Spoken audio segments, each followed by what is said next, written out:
Guys, it is a Monday night edition of Ticket Talk tonight, guys. What is good? It was like summer weather. Now it's winter again. It's that time of year in the Midwest where I'm at. Hopefully, it's warmer where you're at.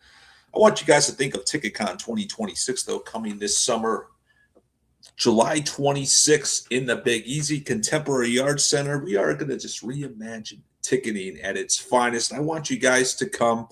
Link is in bio in my X.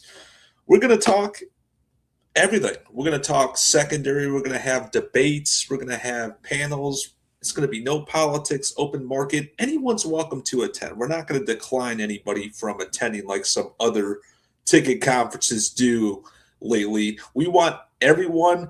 You're a fan of live events and tickets. You're a reseller. You're a promoter. You're a manager. You work for a rights holder and you're just passionate about tickets. We want you at TicketCon 26. My Lord, it's going to be a great time. Sunday, July 26th. Link is in my bio on X to buy tickets directly. And hurry up and buy them before we raise the price. TTAB, we're going to do another webinar here later this week. We do them bi-weekly to update the states of the industry. I created the TTAB because I think other associations in the resale space do not do enough. They basically talk the talk, but they don't walk the walk. We're the opposite. We want to walk the walk besides talking the talk. So DM me to join. We are going to do a webinar on Thursday of this week that we will obviously send out to our email list. And if you want to get on our email list, please DM me also as we're building our weekly email list with the TTAB and the Ticket Talk Network to make it a great time. Discord waiting list too is in link in my bio on X. We just got a new member that came off it tonight. What are we doing now? We are going to March Madness via SeatGeek for basketball. We want to check out what is going on. So let's start with the first four. And if we start with the first four, we want to obviously go to the Wednesday game, the meaningful game, where Miami of Ohio essentially has a home game about 40 miles away from Dayton, Ohio. This ticket last night was a $200 get-in. It's dropped to about a $120 get-in. So obviously 459 listings, lots of seats available. Miami of Ohio, a small school. We thought that their alumni would obviously buy more, keep the market a little stronger than it is right now currently. But obviously, we're about 48 hours away from kickoff and lots of seats available, and the market potentially can go down more. So this is probably Miami of Ohio's biggest postseason game near their campus in the history of the school. So I'm shocked that they haven't kept the momentum from yesterday with it. So we'll keep an eye on that. And a couple other games we're keeping our eye on as we dive in. And SeatGeek really lays this out very good. You can go on ticketdata.com too to track the practices. But I kind of like SeatGeek's interface to see what is going on. And we kind of like let's go to Buffalo, New York. Why not? And I believe these are all session tickets where Michigan is at. So lots of high prices over here in the Buffalo region.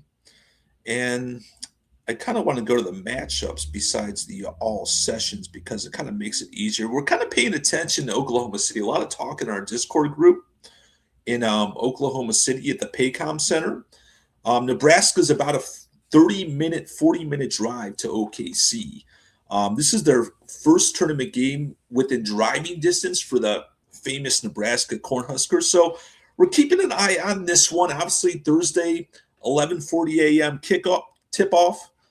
What did I say? Football? Yeah, because Nebraska is a football school. They're not a basketball school. No wonder why I said kickoff. But obviously, we're kind of looking at this game to see how it moves. But since yesterday, most of the markets have decayed quite a bit after the hot start, after the announcements, which is obviously predictable in the scheme of things as we look at Nebraska. And scrolling down here as we go, I'm really like looking towards like the round of 32, which could get very, very interesting in several markets, um, including like St. Louis. St. Louis is absolutely stacked. You got Missouri, you got Iowa State, you got Kentucky. Like the round of 32, if these teams are in there, these prices are going to be insane. These are all session passes right now, but I'm really looking at St. Louis on Sunday for round of 32 for sure, because those games will absolutely be absurd. St. Louis was stacked. I mean, you got Iowa State, Tennessee State, Kentucky. I mean, Kentucky's within driving distance of St. Louis. Iowa State is, obviously Missouri. That region is just absolutely stacked. And that round of 32 price could be absolutely insane. Virginia, close to Philly, 57. So a lot of these prices from yesterday have gone down. It's kind of telling. Obviously, people get excited right off the get-go, but really kind of looking towards Saturday and Sunday. I'm paying very close attention starting in session 3 for these TBD matchups in Oklahoma City, Philly, Tampa, St. Louis, etc. These prices could get a little bit weird and crazy with the right matchups for round 2 on Saturday and Sunday here. So that's what we're kind of looking at for March Madness. It was obviously crazy during the announcements. I never saw tickets surge so fast after that date when Miami, Ohio literally jumped from a $60 get-in to a $200 get-in. My Lord. So obviously, market is maturing and market is continuing to decay. So if you obviously paid to wait for most first-round games on Thursday and Friday, you definitely hit a deal, and you might hit a bigger deal by waiting here over the next 48 to 72 hours. So that's kind of our March Madness update here tonight here on Monday night as we get our Monday rolling. You guys can obviously leave a comment. We'd love to talk to you guys live when we are live. We're live on all of our social media platforms, so make sure you participate, leave a comment. We got some great guests tomorrow. We got Omar coming on to talk FIFA World Cup, and we obviously will keep you posted on March Madness, all the biggest acts throughout this week. It is kind of like spring break season, here in the second week of March as colleges, high schools have spring break. I just used to remember those spring break days back in the day with producer MCF when we were in school, and I'm jealous we can't partake in them 20 years later. Man, we are getting old. So make it a great rest of your Monday evening, my friends.